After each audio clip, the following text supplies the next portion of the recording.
அனைத்து தலைமை ஆசிரியர்களுக்கும் வணக்கம். 25/7/2025 அன்று நடைபெறக்கூடிய எஸ்எம்சி கூட்டத்திற்கு சிறப்பான ஏற்பாடுகளை செய்திருக்கின்ற அனைத்து தலைமை ஆசிரியர்கள் பெருமக்களுக்கும் வாழ்த்துக்களை தெரிவித்துக் கொள்கின்றேன். மாநில திட்ட இயக்குனரின் செயல்முறைகளின்படி, அதாவது நாக்கா எண் 1077 படி தமிழ்நாட்டில் உள்ள அனைத்து அரசு பள்ளிகளிலும் இந்த எஸ்எம்சி கூட்டம் நடைபெறுதல் வேண்டும். அடுத்தது பார்த்திங்கன்னா 25/7/2025 அன்று மாலை 3 மணி முதல் 4:30 மணி வரை இந்த கூட்டமானது நடைபெறுகிறது. இப்போ இந்த மீட்டிங் எல்லாம் முடிஞ்சதுக்கப்புறம் தலைமை ஆசிரியர் பெருமக்கள் நீங்கள் செய்யக்கூடிய முக்கியமான பணிகள், முதல்ல நம்ம பள்ளியில் எஸ்எம்சி தீர்மான பதிவேடு இருக்கும்.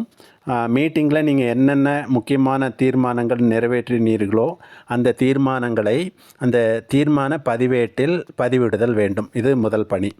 ரெண்டாவது பார்த்திங்கன்னா டிஎன்எஸ்சிடி பேரண்ட் ஆப்னு ஒன்று இருக்குது.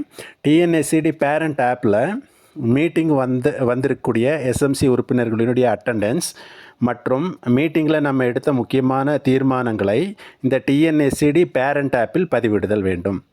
டிஎன்எஸ்சிடி பேரண்ட் ஆப்பில் இந்த 2 விஷயத்தையும் எப்படி செய்யணுன்றதை நம்ம இந்த வீடியோவில் பார்க்கவிருக்கின்றோம். முதலில் நீங்கள் கூகுள் ப்ளே ஸ்டோருக்கு போயிருங்க. டிஎன்எஸ்சிடி பேரண்ட் ஆப்னு டைப் செய்து நீங்கள் இந்த ஆப் நீங்கள் டவுன்லோட் பண்ணிடுங்க. இன்கேஸ் ஆல்ரெடி நீங்கள் டவுன்லோட் பண்ணி வச்சுருந்தீங்கன்னா அப்டேட் கொடுத்துருங்க. ஒன்ஸ் நீங்கள் அப்டேட் ஆனதுக்கப்புறம் நீங்கள் இந்த டிஎன்எஸ்சிடி பேரண்ட் ஆப்பில் கிளிக் பண்ணிங்கன்னா இது மாதிரி உங்களுக்கு ஒரு ஓப்பன் பேஜ், இப்போ நம்ம பார்க்கக்கூடிய ஃப்ரண்ட் பேஜ் ஓப்பன் ஆகும். இதில் யூசர் ஐடி பாஸ்வேர்டு கேட்கும். இப்போ யூசர் ஐடின்ற இடத்துல உங்களுடைய ரிஜிஸ்டர்ட் மொபைல் நம்பர், எஸ்எம்சியில் நீங்கள் எந்த நம்பர் கொடுத்துருக்கீங்களோ அந்த 10 டிஜிட் நம்பரை நீங்கள் யூசர் ஐடியில் பதிவிடுங்க. அதே மாதிரி பாஸ்வேர்டில் பார்த்தீங்கன்னா capital S small M C at phone நம்பர்னுடைய லாஸ்ட் 4 டிஜிட் அதை நீங்கள் டைப் செஞ்சுட்டு லாகின் கொடுங்க. இப்போ நீங்கள் லாகின் கொடுத்த உடனே உங்களுக்கு 4 மாடியூல் காமிக்குது பாருங்கள். ஒன்று முதலில் பார்த்தீங்கன்னா உறுப்பினர்கள் வருகை, ரெண்டாவது பார்த்திங்கன்னா தீர்மானங்களின் பட்டியல், மூணாவது பார்த்திங்கன்னா புதிய தீர்மானங்கள், நான்காவது பார்த்திங்கன்னா பள்ளி தொகுப்பு.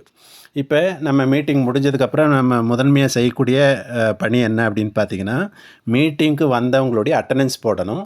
அதை இந்த உறுப்பினர்களின் வருகையை கிளிக் பண்ணுங்கள். இந்த உறுப்பினர்களுடைய வருகை கிளிக் பண்ண உடனே நம்ம பள்ளியில் உள்ள இந்த 24 உறுப்பினர்களின் நேம் லிஸ்ட் இங்கே காமிக்கும். ஒவ்வொரு நபருக்கு நேராக உங்களுக்கு பார்த்திங்கன்னா டிஃபால்ட்டாகவே ஆப்சண்ட்டுன்னு இருக்கும். இப்போ ஃபார் எக்ஸாம்பிள் சஃப்ரீனா இவங்க மீட்டிங் வந்திருந்தாங்க அப்படின்னா அவங்களுக்கு நேராக அந்த ஏ அப்படின்ற இடத்துல கிளிக் பண்ணுங்கள். அப்போ அந்த கலர் ப்ளூவாக மாறி ப்ரெசண்ட்டுன்னு காமிக்கும். சப்போஸ் ராஷ்னா வந்திருக்காங்க அப்படின்னா அவங்களுக்கு நேராக ஏன்ற இடத்துல நீங்கள் கிளிக் பண்ணிங்கன்னா ப்ளூவாக மாறும், ப்ரெசண்ட்டுன்னு காமிக்கும். ஃபார் எக்ஸாம்பிள் இப்போ இதே மாதிரி யாரெல்லாம் மீட்டிங் வந்திருக்காங்களோ அவங்களுக்கு நேராக நீங்கள் கிளிக் பண்ணிங்கன்னா இப்போ அது ப்ரெசண்ட்டுன்னு காமிக்கும். ஃபார் எக்ஸாம்பிள் திவ்யா, இப்போ திவ்யா நீங்கள் வரல அப்படின்னா அதை விட்டுருங்க, அது அப்படியே ஆப்சண்ட்டாகவே இருந்துக்கும். அதே மாதிரி யாரெல்லாம் வந்திருக்காங்களோ அவங்க நேமுக்கு நேராக நீங்கள் கிளிக் பண்ணிங்கன்னா அந்த பட்டன் பார்த்திங்கன்னா ப்ளூவாக மாறும். யார் வரலையோ அதை கிளிக் பண்ணாதீங்க, அப்படியே விட்டுரும், அது டிஃபால்ட்டாக ஆப்சண்ட்டாகவே எடுத்துக்கும். இது முதல் பணி. இது முடித்ததுக்கப்புறம் கீழே உள்ள சேவ் பட்டனை கிளிக் பண்ணிடுங்க. மீட்டிங் இதெல்லாம் நீங்கள் மீட்டிங் முடிஞ்சதுக்கப்புறம் தான் பண்ணணும். இப்போ இந்த வீடியோ பார்த்தோன்னே நீங்கள் இது செஞ்சிடக்கூடாது. இப்போ இந்த பணி முடிஞ்சோடனே அட்டண்டன்ஸ் போட்டு முடிச்சோடனே திரும்ப பேக் வந்துடுங்க. இப்போ உறுப்பினர்களே வருகை முடிஞ்சிச்சு. அடுத்து நம்ம செய்யக்கூடிய முக்கியமான பணி என்ன அப்படின்னு பார்த்தீங்கன்னா புதிய தீர்மானங்கள். இந்த புதிய தீர்மானங்கள் அப்படின்ற இந்த பட்டனை நீங்கள் கிளிக் பண்ணிங்கன்னா உங்களுக்கு 6 ஹெட்டிங் காமிக்கும். ஒன்று பார்த்தீங்கன்னா எமர்ஜென்சி இஷ்யூஸ், பள்ளியில் உடனடியாக செய்யக்கூடிய முக்கியமான எமர்ஜென்சி இஷ்யூ ஏதாவது இருக்கா அப்படின்றத ஃபஸ்ட்டு டாப்பிக்கில் இருக்கும். ரெண்டாவது மாணவர்களுக்கு என்னென்ன தேவையோ அதெல்லாம் செகண்டில் இருக்கும். கற்றல் குறித்ததெல்லாம் தேர்டில் இருக்கும். நலத்திட்டங்கள் சார்ந்து 4th இருக்கும். பள்ளி வளாகம் குறித்து 5th இருக்கும். ஆசிரியர் பணியாளர் குறித்து 6th இருக்கும். இப்போ சப்போஸ் நம்ம பள்ளியில் ஏதாவது ஒரு எமர்ஜென்சி இஷ்யூ இருக்குது அப்படின்னா ஃபார் எக்ஸாம்பிள் ஒரு ஹெச்டி லைன் மேலே இபி லைன் போகுது அப்படின்னா நீங்கள் இந்த எமர்ஜென்சி இஷ்யூ கிளிக் பண்ணுங்கள். இப்போ கிளிக் பண்ண உடனே மிக அவசரமாக சரி செய்ய வேண்டிய தேவைகள் அப்படின்னு உங்களுக்கு ஒரு 7 டாப்பிக்கில் கொடுத்துருக்காங்க பாருங்கள். ஃபஸ்ட்டு பார்த்தீங்கன்னா ஹெச்டி லைன், ரெண்டாவது பார்த்திங்கன்னா எல்டி லைன், மூணாவது டிரான்ஸ்ஃபார்மர், நான்காவது மின் கம்பம், இது மாதிரி ஒரு 7 இருக்கும். இதெல்லாம் எமர்ஜென்சியாக வச்சுருக்காங்க. சப்போஸ் நம்ம ஸ்கூல் வழியாக ஹெச்டி லைன் போயிட்டுருக்கு அப்படின்னா நீங்கள் அந்த ஹெச்டி லைனுக்கு நேராக அந்த ஃபஸ்ட்டு பாயிண்ட்டை கிளிக் பண்ணுங்கள். இப்போ ஃபஸ்ட்டு கிளிக் பண்ண உடனே இது விவரிக்கும்னு காமிக்குதுங்க. அதாவது அகற்றணும், அந்த HT லைன் அகற்றணும், அதை விவரிக்கவும். என்ன அப்படின்றத இதை நீங்கள் டைப் பண்ணணும். மேக்ஸிமம் 100 கேரக்டர்ஸ்ன்னு கொடுத்துருப்பாங்க. நீங்கள் அதை பற்றி எக்ஸ்பிளைன் பண்ணணும். என்ன அதில் HT லைன் என்ன இருக்குது, என்ன ஏதுன்றதை இதை டைப் பண்ணிவிட்டு, அதே மாதிரி ஒரு ஃபோட்டோ எடுத்து கீழே பாருங்கள் அப்லோட் இமேஜ்ன்னு இருக்கும்.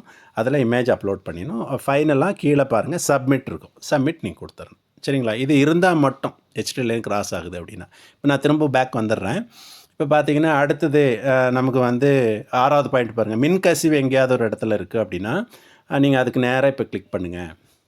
அந்த மின்கசிவுக்கு நேராக கிளிக் பண்ண உடனே எந்த இடங்களில் மின்கசிவு இருக்குதுன்னு கேட்குது.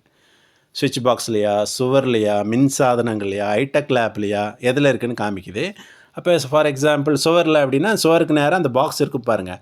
அதை நீங்கள் கிளிக் பண்ணிட்டா உங்களுக்கு வந்து கிளிக் பண்ணிடணும். அப்போ கிளிக் பண்ண உடனே அதை வந்து இங்கே 1 அப்படின்னு காமிச்சிரும். நீங்கள் சப்மிட் கொடுத்துடலாம். இப்போ இந்த பணி முடிஞ்ச உடனே திரும்ப பேக் வந்துடுங்க. இப்போ இது வந்து எமர்ஜென்சி தேவை. திரும்ப நான் பேக் வந்துடுறேன். இப்போ இது முடிஞ்சு. ஃபார் எக்ஸாம்பிள் சப்போஸ் இப்போ மாணவர்களுக்கு தேவையானது நம்ம பள்ளிக்கு வேணும் அப்படின்ட்டு நீங்கள் அதை கிளிக் பண்ணிங்கன்னா இந்த மாதிரி ஒரு 3 காமிக்குது பாருங்கள். குழந்தைகளின் ஆரோக்கியம், குழந்தைகளின் பாதுகாப்பு, போக்குவரத்து வசதி. ஃபார் எக்ஸாம்பிள் நம்ம பள்ளிக்கு போக்குவரத்து வசதி வேணும்னு வச்சுங்களேன். இப்போ இந்த போக்குவரத்து வசதியை வந்து நீங்கள் கிளிக் பண்ணுங்கள். அப்போ இதில் பேருந்து வசதின்னு வரும்.